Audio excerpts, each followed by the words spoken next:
it's Natasha and thank you so much for joining me today. Today we have got another take, a fun take on the acrylic block stamping technique. Now we are just going to be super free and easy with this, and I can show you how they still turn into gorgeous cards. So I have a range of different acrylic blocks that I have gathered over some time.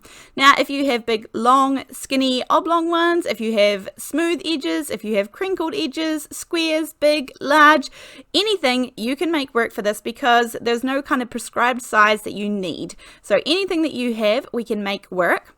I'm going to be using some water reactive inks today. Now I'm using some Distress Oxide inks and I'm using lighter colors in general. I've gone with Weathered Wood, Spun Sugar, Scattered Straw and Shabby Shutters, and this is just because I do want this to fall into the background. So just whatever you have. If you don't have something like that, then I'm also going to try out some of the lighter inks from the Simon Hurley dye inks. This one happens to be Piggyback, so anything water reactive is going to work. Now this is my sprayer bottle here. I have fallen in love with this. It is a continuous mister bottle, and so the one thing I like about this, especially for this technique, is watch how fine the mist is. There are no dots, and I just put this black mat down. You can see how fine that mist is, and that's what I love about this sprayer. And as I said, just for this technique in particular, I love something that has that really even mist. So I'm going to start off here with the kind of crinkly edged blocks, and I just kind of get a nice even-ish coating of ink. I give it a fine, just a very, very light spritz. I do not want this to be kind of saturated or dripping or move the ink around. I just want it to be enough to help the ink transfer down onto your paper. Now this doesn't have to be perfect. I'm not looking for even perfect results. I quite like that kind of watercolor-ish look. So I'm starting off with the Shabby Shutters color, and I am just kind of using a couple of different size blocks. You can see that these ones have crinkly edges, but honestly it doesn't even really turn out super that way. It doesn't matter in particular whether you have straight edges or the crinkly edged blocks. Now I do wipe these off in between inkings, I guess, because I don't want to transfer water into my ink pad. If something doesn't turn out perfectly, then I just get out a little paintbrush and make it a little bit better, or a little bit more how I was expecting. So for this one in particular, I'm just doing a completely random pattern up and down my page. I'm trying to keep it ish to the left hand side, but that is number one done. I am doing this on some Tim Holtz watercolor paper, and I'm doing it on the smooth side because there is a textured side and a smooth side, and that is my utter favorite and only watercolor paper that I use. This one here, I'm using the Simon Hurley dye ink, the Piggyback color. This is a very, very light pink ink. There are lots of other pinks in his range that I could have chosen, but I just want this to be the background. And as you can see, it's not even at all. The ink is not perfectly distributed throughout the acrylic block, but that's just the look I'm going for. I mean, could you use something else other than acrylic blocks? Any plastic lids to anything kind of non-porous lids to bottles and caps and things like that are going to work. You could use foam stamps to create this. You could just cut out random shapes. I mean, go for gold. That's what's important, to just have fun and create these random shapes and have no pressure on them to be kind of perfect backgrounds. So I am going to pop this into my stamping platform for the minute. I have my sticky grid sheets down, which I'm able to reuse both sides, so each one of these sheets lasts me a really long time. I have the text background stamp here from the Woodware stamp collection, and this is just one of those really good staples in my crafting little box of goodies. So I'm going to be using some scrapbook.com metallic gold ink. This is so far the best metallic gold I have found for ink, and I must admit it is really hard sometimes to show things up on camera as they do in real life. I find this one to be very shiny and reflective and metallic, I guess. So this is the best one that I have found, and if you just give it one inking, it is lovely, and then two makes it super shiny. So as I said, I'm creating a background, and I know it's hard for you to see, but it is really shining there in the light, but I'm just going to do one little stamping because I just want this to be in the background, so adding a little bit of text. Then for the next one, I have another Woodware one. This is Queen Anne's Lace, and I absolutely love the Woodware stamps. These are big, gorgeous stamps. There are lots that are much bigger than this, and their price point is so good in comparison to some others. Even though these are photopolymer, really good quality, they always stamp beautifully. So if you're looking to check out a collection, they do all sorts of things, not just florals and all those sorts of things. But yeah, a really, really good collection at a good price point, which is so important because craft supplies can get expensive. Now, I have done my first one. I'm going to let that dry a little bit and move on to the next one. I decided to keep going with the text background because I really liked how that looked. So I'm just popping that down the bottom of my card. At the moment, these panels are 4 1/4 by 5 1/2 inches. And I am going to probably cut these down just a little bit when they go down onto my card base because these are just the card fronts.